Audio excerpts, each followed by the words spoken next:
and welcome to The Point World Affairs. I'm Tae-sang-mi. New questions over racism and national identity have come to the forefront in Germany following the sudden retirement of renowned soccer player Mesut Ozil at the end of the 2018 World Cup, citing racism and disrespect. On today's episode, we'll talk about the controversy surrounding the player, as well as the broader question on immigration, which have also been raised. For that, we have with us Anthony Adler, professor of Underwood International College in Yonsei University. Thank you for joining us today. Yeah, thank you. It's a great pleasure. Before we dive into the questions, let's get a quick recap on the history of Germany's immigration policy.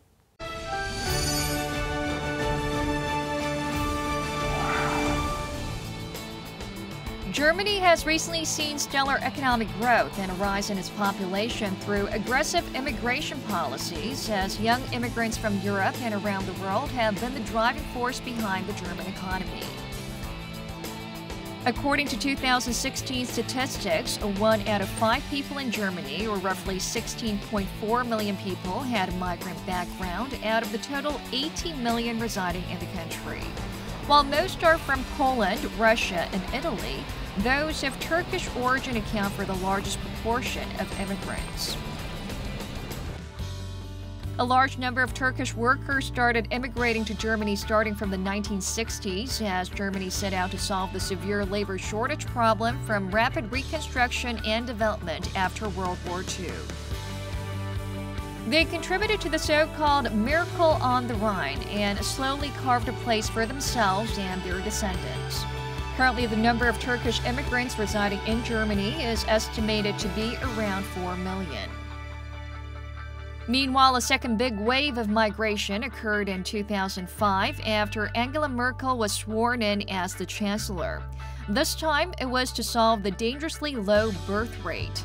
Not only did the government create a new immigration office and revise immigration laws, dual citizenship for immigrant children was also legalized for the first time in 2013. As a result, not only did Germany's population hit a record high last year, it also achieved a record 2.2% economic growth. The influx of immigrants has also had a positive effect on the birth rate, with the per capita birth rate reaching a 43-year high. While Germany may have seen an improvement in its economy, thousands of immigrants have voiced out their experiences of how they still struggle to be accepted in society.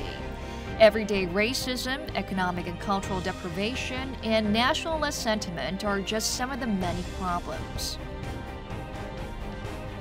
On this week's The Point World Affairs, we break down the issues that the German society is currently facing and the countermeasures that are needed to address these concerns in the world's second most popular migration destination. Right, Professor. So Germany is one of the top immigration destinations in the world, with the largest percentage of immigrants within the population in the EU member nations. So how did this come about? Right, I mean, it's a wonderful question, and it's really an interesting and in many ways complicated and strange history. Because if you look at Germany at the end of the Second World War, obviously Germany was forced to change in many ways as a result of its defeat and the process of denazification. But the basic underlying legal and public understanding of what it meant to be German actually didn't change that much, in the sense that they just went back to the definition of the concept of citizenship that that was established in 1913. This was basically an idea of German identity as a function of both soil and blood. So you're born in Germany and you are basically ethnically German, or you're descended from Germans. And originally, at the beginning, the immigration policy was basically directed in this way. And so you did have some ethnic Germans that were returning to Germany from East Bloc countries where basically they were expelled. And you also had the famous guest worker program where people were basically invited as guest workers from countries like Turkey. But there's still the idea that these policies were not going to change the nation of Germany, that Germany was not going to become an immigrant nation, that it was not an immigrant nation, a nation of immigrants in the sense that America is. And of course, you also had a great number of people coming in through the asylum program, which was very, very broad, comprehensive. But what began to happen is around the end of the 20th century, the legal concept of citizenship in Germany was changed. And so Germany basically embraced, and this happened became very clear at the beginning of Angela Merkel's regime, it embraced the idea of, as Angela Merkel put it very remarkably, that the people is whoever is in this land, whoever is living in this land. And that's a radically different concept of what it means to be German than existed previously. And the problem in many ways is that the public attitude has never really caught up to the juridical concept of citizenship. Right, so there are issues with, in this monoethnic kind of group, how we define these, what is it to be a German? There are different meanings to that, so that's very interesting. But the controversy over racism, the discrimination towards immigration taking place right now in Germany. So why is this happening right now in Germany? The controversy has been quite ongoing since the issue with the midfielder Ozil, the Arsenal midfielder, right? So why do you think it's happening right now? The case with Mesut Ozil is very interesting because there you really, I think, do see the complexity of the question of racism because, partly what happened and partly why there was already this kind of strong public reaction against him is because he met with Erdogan, right? And that obviously caused a great deal of consternation and perhaps justifiable concern among Germans who wondered whether all the new migrants that were coming in were compatible with German democratic values, right? But at the same time, it's very dangerous to say that people who have a dual sense of identity cannot be good citizens. And in fact, if you look at the history of Germany, and I don't want to bore people with details, but there's a long history of these arguments being made against Jewish assimilation. So I think you see a lot of these same sorts of issues coming up again. I see. So we'll hear more public opinion in Germany as we connect to other experts. Yeah, thank you. It was the German soccer star Mesut Ozil that recently sparked controversy over racism in Germany. He announced his retirement from the national team via Twitter on July 22nd, citing racism and disrespect. Mesut Ozil, who helped lead Germany to win the 2014 World Cup in Brazil, was born in Germany under immigrant parents from Turkey. He was initially criticized for taking a photo with the Turkish president ahead of the Russian World Cup, but the backlash was directed back at him again after the German national team was eliminated from the World Cup. And after the German Football Association made a public statement seemingly using Ozil as a scapegoat, he also fired back, citing discrimination against immigrants and racism. While the German Chancellor expressed her gratitude for his contributions, the German society remains clearly divided. There is a sharp divide between the claims that this is a classic example of a failure of immigration-integration policies, while others claim that creeping racism sentiment is a red flag for German society. The German Football Association, which strongly denied any allegations of racism regarding Ozil's retirement from the national team, admitted that it had made a mistake. Is this a simple criticism of a player that sparked such a big controversy, or is this a true red flag for German society as a whole? We connect with a local reporter and an immigration expert to analyze the local public opinion and evaluate Germany's immigration integration policies. And now to get the local perspective, we link up with Kate Brady, the political correspondent at Deutsche Welle News. Hello, Kate. Hi, Sang-mi. Hi. There seems to be a fierce debate ongoing inside Germany over Mesut Ozil's retirement. So what is at the heart of the dispute? Well, this dispute can be traced back all the way back to May, actually, when Mesut Ozil took a photograph with the Turkish president whilst the president was visiting London. And that raised two rather large questions at the time. One was whether Ozil should have been taking a picture with an autocrat just before especially just before the Turkish elections. And then on top of that, however, you did also see some questions being raised, particularly among German football fans, with a very loud racist undertone, asking where did Mesut Ozil's loyalties supposedly lie, purely because he had taken a photograph not with the German president but with the Turkish president. Mesut Ozil, of course, is of immigration descent. It was his grandparents who moved from Turkey some decades ago, and Mesut Ozil was in fact born in Germany and grew up in Western Germany. But of course, after Germany was kicked out of the World Cup quite early on, there was a lot of criticism, and a lot of that was directed at Mesut Ozil. And it was then, of course, just last week that he, rather surprisingly, announced his resignation, claiming that he had been victim to racism and discrimination by the German Football Association. And of course, this has now kicked off a rather bigger debate about racism in Germany. How about the public sentiment in Germany and within the political circles? Do they have differing opinions? Well, you do have quite a few divided opinions at the moment. Of course, also within that division between politics and the general public. Some people kind of respecting his decision, given that he claims to have been victim to racism and discrimination.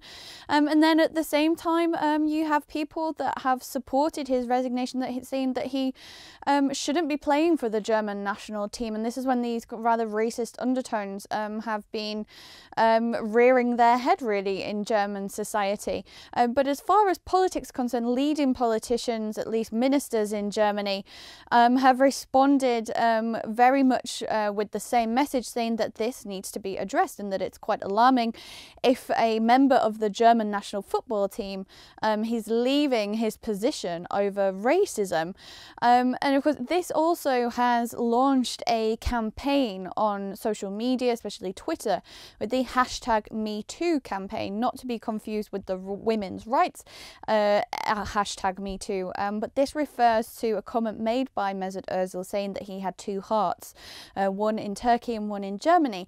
And now people of different backgrounds, who have parents from a different country perhaps, are now sharing their experiences on social media of what is being described as everyday racism. And this aims now to highlight how big a problem this is in Germany, and how even today in 2018 many people still face discrimination due to their background, their parents' background, the colour of their skin, and that racism is very much still an issue that needs to be tackled in German society. That's great that the public and the political circle are actually trying to tackle this issue with the Me Too movement. Okay, how about the future of this so-called racism controversy? What do you think will happen? Well, this debate over racism in Germany is anything but far from over. And from now on, politicians have also said, the foreign minister Heiko Maas has already said that all Germans are called upon to address this issue. But of course, this runs very deep in German society. There are generations of migrants here in Germany now.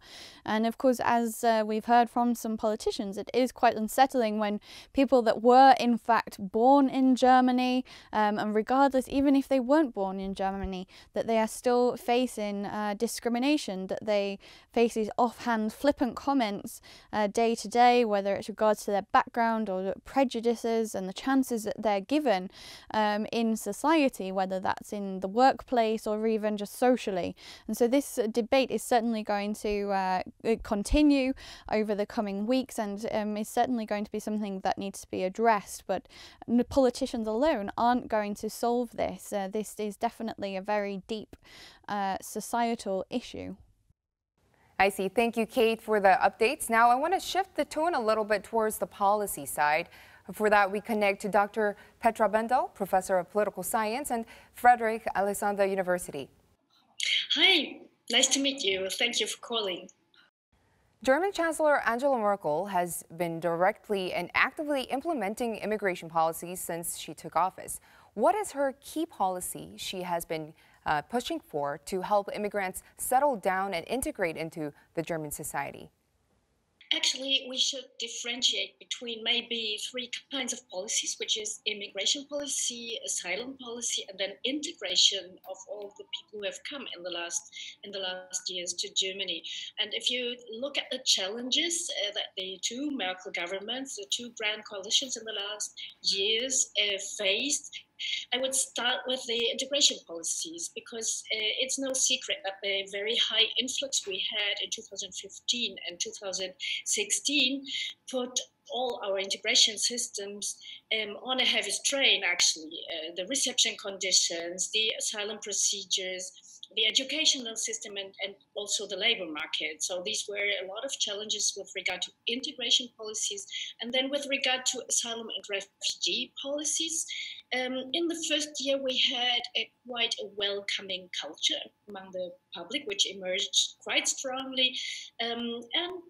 However, in the last 2 years, these last years brought us a rather strong polarization when it comes to public discourse, and with regard to a further influx of even more refugees. We also have a new xenophobic party represented in the German Bundestag, in the German parliament after the last elections. And this is why the government felt under strong pressure to introduce constraints to the influx of more asylum seekers.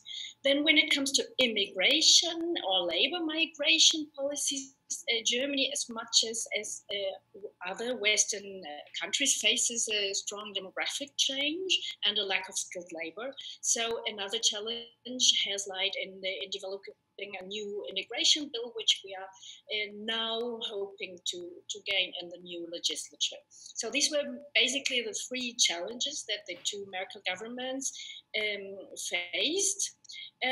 How did the government react, actually? So right from the start, I would say that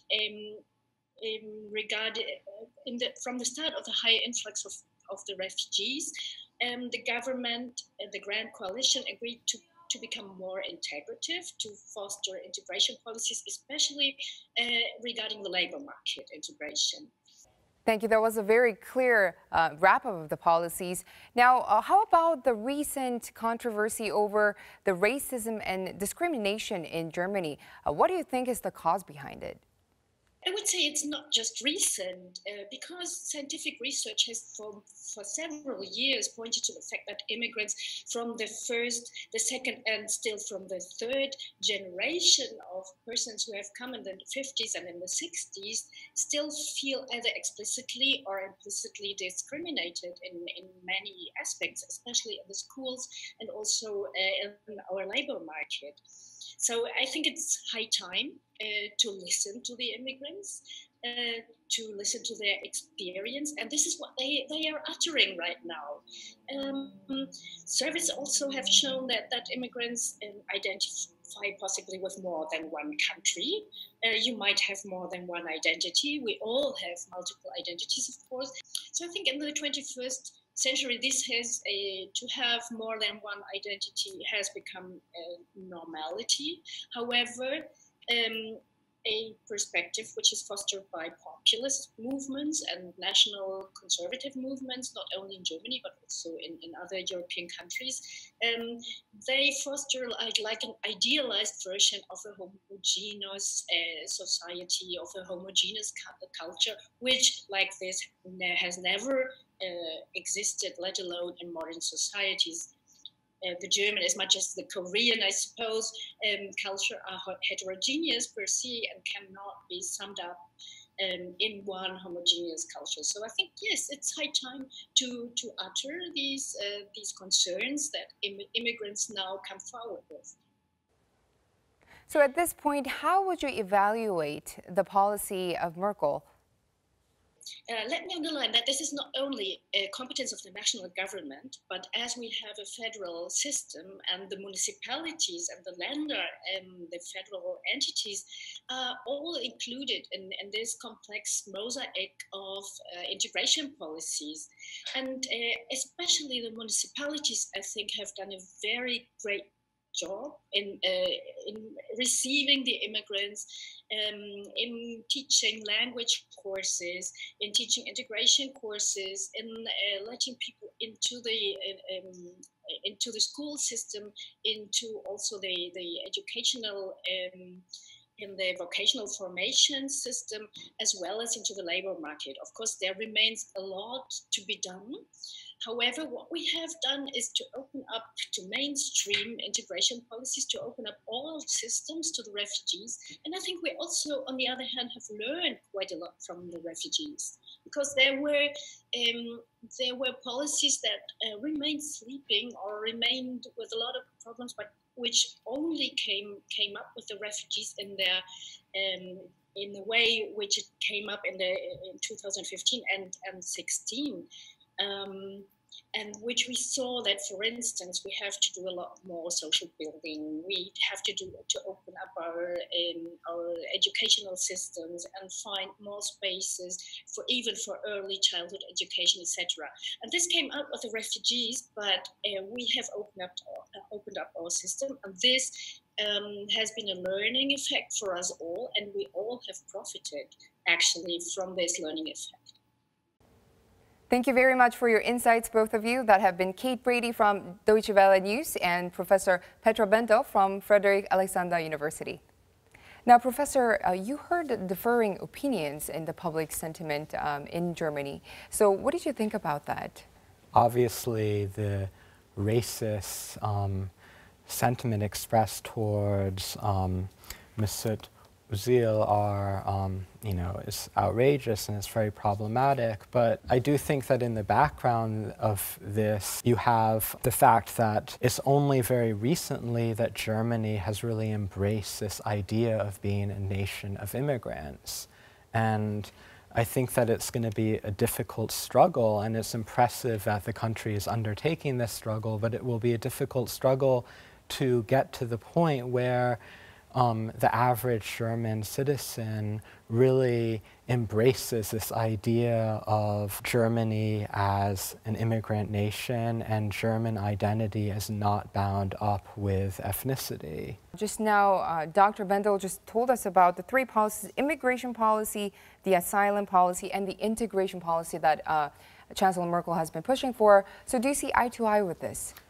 Well, I think the integration policy in particular is interesting because, I mean, in many ways, Angela Merkel is a champion of this idea of Germany as an immigrant nation, but she's also, as I understand it, been very forceful in the idea that Germany can only be an immigrant nation if immigrants integrate culturally and assimilate to Germany, and this even means into basically Christian values. And if you look back and consider, the history of Germany and anti-Semitism in Germany, this idea of Germany as a Christian nation could be seen as very, very problematic. And this idea of immigration as contingent on integration into at least a kind of general framework of values may also not really be a successful model. What do you think the German government should do from now on to tackle this issue? Well, I think on the one hand, definitely, ultimately it's a pragmatic issue. You can't have an unconditional policy of welcoming everyone into the country that wants to get in. Obviously, that's not the case right now. I mean, there's a general asylum policy, but there are limitations on who can be accepted. It's a system that, as Dr. Bendel has indicated, is, recently been put under great stress. So, ultimately immigration policies have to have a degree of pragmatism. But at the same time, I wonder whether it makes sense for countries like Germany to pursue this idea of immigration through integration and assimilation. It seems like if you accept the necessity to have immigrants because of basically demographic decline and the need for workers in industry, you have to accept the transformations that they are going to bring to your culture. You have to accept that there will be people that have, in a sense, two hearts, hearts in two places. Okay, well, thank you very much for your expertise today. Thank you. Yes, thank you. It's been a great pleasure. The need for decisive policies to tackle the immigration crisis is not limited to Germany alone. Rather, it's something that many countries need to collaborate on and solve together. That's all we have for today. Thank you for watching, and see you next week.